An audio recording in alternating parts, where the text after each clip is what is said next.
practice. Stephanie White needs to be fired immediately. This team looks unprepared. Her rotations are trash. She refuses to sit Kelsey Mitchell down ever. Aliyah Boston's stealing money. Are you stealing $6 million at this point? How many times are you going to go scoreless in first halves? I'm not seeing $6 million worth. I'm got to be real. Kelsey Mitchell stunk it up. Caitlin Clark, awful second half. Awful second half. I got to keep it real. But a lot of this falls on the head coach. Stephanie White just secured a $6 million contract, and Caitlin Clark fans are absolutely losing their minds over it right now. And honestly, the anger makes complete sense. While Clark is out there putting up historic numbers, drawing sellout crowds to every arena in the league, and single-handedly dragging the WNBA into mainstream conversation, the woman calling her plays just landed a massive payday that has the entire fan base asking one very uncomfortable question. Who exactly earned that money, and who is actually collecting it? Because when you look at what has been happening inside that Fever organization and you look at what that roster has and has not accomplished under this coaching staff, the timeline tells a very damaging story for the people sitting in those front office chairs. Because here is what every Fever fan has to be sitting with right now.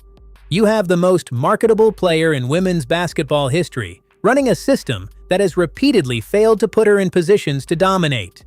You have Aliyah Boston grinding every single night as one of the most efficient and selfless bigs in the league, doing everything this organization asks of her without complaint. And then you have a coaching staff that just got rewarded with a contract that neither of those players had any say in, when the people doing the actual work on the floor are watching the person drawing up the plays get paid like a franchise cornerstone, while the players carrying this organization on their backs are left wondering what this front office actually values. Something has gone seriously and fundamentally wrong inside that building.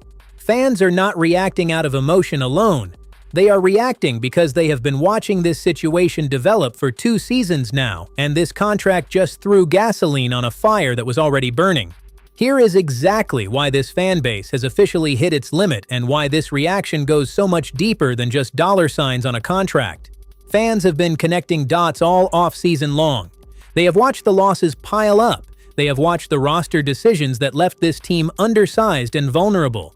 They have watched the style of play that never seemed fully designed to unleash what Caitlin Clark is actually capable of at her absolute best. And now they are watching the front office write a massive check while the on-court product keeps raising serious and legitimate questions about who is actually accountable inside this organization. We are going to break down every single piece of this situation, why fans believe this money went to exactly the wrong place, what this contract signals about where this organization's priorities truly are, and what it is going to take for the Indiana Fever to rebuild the trust they are burning through faster than anyone could have imagined when this era began. Drop your thoughts in the comments below because this conversation is only just getting started. And that right there is exactly the kind of raw, unfiltered reaction that has been flooding every comment section, every forum, and every Fever fan group since that final buzzer sounded. That was not a calm and collected breakdown. That was genuine pain speaking. That was a supporter who has invested real emotion into this team, reaching an absolute breaking point in real time and letting everything pour out without a single filter. And the thing that makes that reaction so significant is that it was not just frustration about one player or one possession or one quarter of basketball. That was a full and complete indictment of this entire operation, from the coaching decisions all the way down to the individual performances on that floor. Every single layer of this team got put on blast, and what made it land so hard is that deep down, most Fever fans watching that clip nodded along because they felt every single word of it somewhere in their own chest. Because when a fan base that has been holding it together for this long finally cracks, it does not crack quietly. It cracks exactly like that. I'm trying to calm down, bro. Everybody not named Raven Johnson and Michaela Timpson, listen up. Hear me loud and clear. If your name is not Raven Johnson or Michaela Timpson, you ought to be ashamed of what you put on television today. You ought to be embarrassed with how you looked on TV today. What are y'all doing in practice? Stephanie White needs to be fired immediately. This team looks unprepared. Her rotations are trash. She refuses to sit Kelsey Mitchell down ever. Aliyah Boston stealing money. Are you stealing $6 million at this point?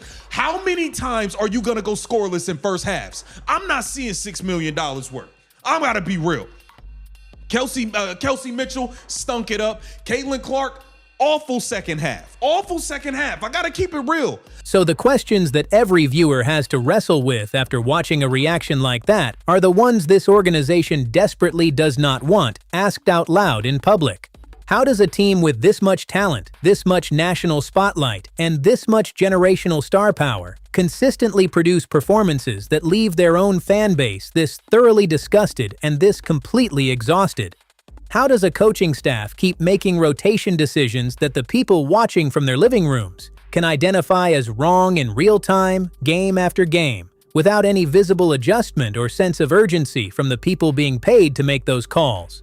How does an organization that was handed one of the greatest opportunities in the history of women's basketball continue to operate in a way that makes its most passionate and most loyal supporters feel like their concerns are falling on completely deaf ears inside that building? And perhaps the most uncomfortable question of all, at what point does the gap between what this team should be and what this team actually is become too wide for even the most dedicated fan base in the league to keep bridging with blind faith and unconditional support? The honest and uncomfortable answer is that what you just witnessed in that reaction is what happens when accountability has been avoided for far too long inside an organization that keeps expecting patience from the outside while showing very little urgency from the inside. When the performances do not match the paycheck, when the rotations do not reflect what is actually working on the floor, and when the coaching decisions keep raising eyebrows week after week and game after game without any meaningful or visible correction, the fan base eventually stops whispering their concerns in comment sections and starts screaming them directly at the television. The frustration you heard in that clip did not appear out of nowhere overnight. It built up slowly and painfully over individual possessions, over games that slipped away, over decisions that kept compounding without anyone inside that building appearing to feel the same level of urgency that the fans sitting outside of it have been carrying on their shoulders for a very long time now. And until this organization starts producing real answers on that floor instead of the same recycled disappointments dressed up in a new season, reactions exactly like that one are not going away. They are only going to get louder, more frequent, and a whole lot harder for this front office to ignore. The Indiana Fever faithful have officially reached their breaking point, and the frustration is no longer simmering beneath the surface. It has completely boiled over. One of the loudest flashpoints in the current wave of fan outrage centers on the performance and price tag of a key Fever forward, whose contract has become a lightning rod for criticism after another deeply underwhelming showing. When a player commanding top dollar delivers virtually nothing in the first half of a game against an opponent who poses little physical threat, fans who have been patient for multiple seasons start doing the math, and the numbers simply do not add up. The final possession of a close game only poured more fuel on the fire, with a possession that looked confused, uncoordinated, and completely disconnected from the kind of decisive execution that a player of her caliber and compensation should be delivering in high-pressure moments. The raw emotion pouring out of the fan base right now is not just about one bad game. It is about a pattern that has gone unaddressed for far too long.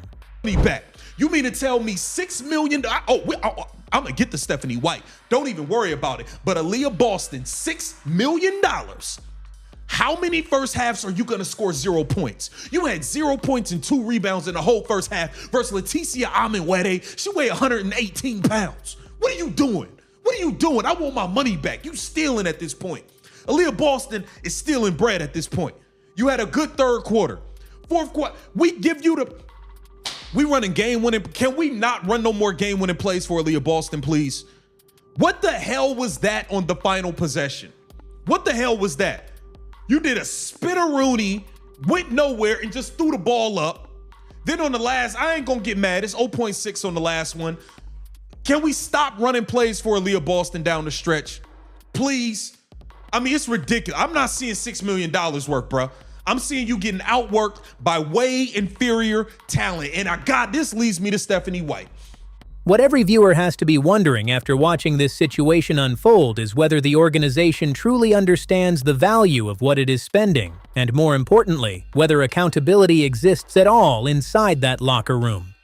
If a player with one of the largest contracts on the roster is consistently being outworked by opponents with a fraction of her physical tools, what message does it send when she still receives the ball in the most critical moments of the game? Are the coaches watching the same film the fans are watching?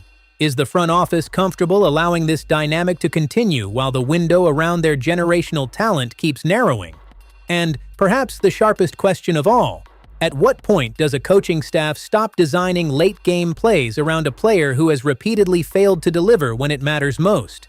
The uncomfortable answer is that organizational loyalty and familiarity often outlast what pure performance data would ever justify, and that is precisely what appears to be happening here. When a front office invests heavily in a player, there is a natural institutional reluctance to admit that the investment has not paid off, because doing so means acknowledging a mistake that costs real money and real roster flexibility.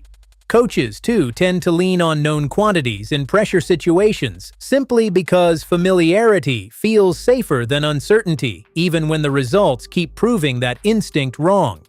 But the fan base has now reached the point where emotional patience has completely expired, and the calls for change are no longer coming from the fringes. They are coming from every corner of the Fever faithful, loudly and in unison, and this organization would be wise to start listening before the regular season makes every problem impossible to ignore. The conversation takes a sharp turn from general roster frustration into something far more specific and damning, a direct indictment of both a highly paid player and the coaching philosophy that is actively preventing her from being effective. The core argument being made is that a player with a premium contract is being systematically misused by an offensive system that prioritizes perimeter spacing over interior dominance, essentially stripping away the very tools that make her valuable in the first place. When a player who excels in physical, close-range situations is repeatedly stationed far from the basket in a system that demands something completely different from her natural skill set, the results are going to look exactly as disappointing as what fans witnessed on that floor. The coaching staff's play-calling decisions, particularly the near-total absence of two-man actions between the team's highest-paid front-court player and its star guard, represent a tactical failure that goes beyond one game. It reflects a fundamental misunderstanding of how to deploy the personnel this organization is paying top dollar to keep on the roster. And when a wide-open opportunity finally does materialize from one of those rare designed actions, the hesitation that follows tells you everything about how infrequently those plays are actually being practiced and executed in a real game environment. This stupid ass hub offense got this girl so far out by the three-point line on 90% of the possessions. It's ridiculous. It's ridiculous. The two good things that we know Aliyah Boston's elite at: posting up, she don't get to do it enough. The pick and roll with Caitlin Clark, they never run it. The one time they ran it, Aliyah Boston didn't even shoot the ball because they never run it. It's almost like she was shocked. She was wide open and threw it over to Lexi. I'm paying you $6 million. You got a wide open elbow shot. You better shoot the ball. You better shoot the ball. I'm not seeing $6 million from Aliyah Boston. I'm gonna keep it real. I'm disgusted. I'm disgusted with Aliyah Boston. I'm even more disgusted with Stephanie White. This is an embarrassing head coaching performance. This is a fireable offense. Your team was off. All of these days, y'all spending all of this time hula hooping in practice. Y'all playing hopscotch, doing double dutch, playing beer pong. Why ain't nobody ready for the game? What the hell is going on at practice? Aliyah Boston, I don't want to see a bow, bow, bow. I don't want to see none of that shit. I don't want to see none of it. Bow, bow, bow, bow. I don't want to see none of it. I don't want to see none of it until you start looking like $6 million. I don't want to see a bow, hear a bow, look at a bow. I don't want to nothing. Don't take a bow. Don't do none of it. Aliyah Boston, today, get in here. Get your ass in here. Stephanie White, get in the bag. You was hot garbage and trash. The questions that naturally emerge from this situation are ones that every invested fan should be sitting with long after the final buzzer sounds. If the coaching staff has spent an entire offseason designing an offensive system, why does that system appear to work directly against the strengths of the most expensive player on the roster? How many games have to go sideways? How many half-court possessions have to stall? And how many golden scoring opportunities have to evaporate before the people drawing up these plays acknowledge that the offensive blueprint needs a serious overhaul? Is the head coach genuinely committed to adapting the system to fit the personnel? Or is the expectation that highly paid veterans simply adjust their entire game to fit a rigid scheme that was never designed around them? And perhaps most uncomfortably, if practice sessions are not producing the kind of timing, chemistry, and instinctive decision-making that winning basketball demands, what exactly is being accomplished in all those hours before game day? The answers, as painful as they are to confront, point toward a coaching staff that has prioritized system identity over personnel optimization, and that is a losing formula when your roster includes players with very specific and very elite skill sets. Great coaching at any level is fundamentally about recognition, understanding what your players do best, and then building situations where those strengths can shine consistently, not occasionally. When a coaching philosophy becomes so rigid that it overrides common sense, roster deployment, player confidence erodes, timing breaks down, and what should be automatic decisions in live game action suddenly become hesitation-filled moments that cost the team points and momentum. The fanbase's outrage at both the player and the coaching staff is rooted in something completely rational. They can see with their own eyes that the talent on the floor is not being used correctly, and that the responsibility for fixing that problem sits entirely with the people holding the clipboard, not the ones lacing up the sneakers. The Indiana Fever are standing at a crossroads that this organization cannot afford to misread. Caitlin Clark's window is not infinite, Aliyah Boston's patience is not unconditional, and a fan base that has given everything to this team is now watching every decision through a microscope. Stephanie White's contract was not just a number on a page, it was a statement about where accountability lives inside that building, and right now the fans are not convinced it lives anywhere.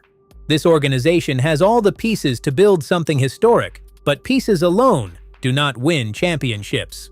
Deployment, trust, and the courage to make hard decisions do. Hit that subscribe button right now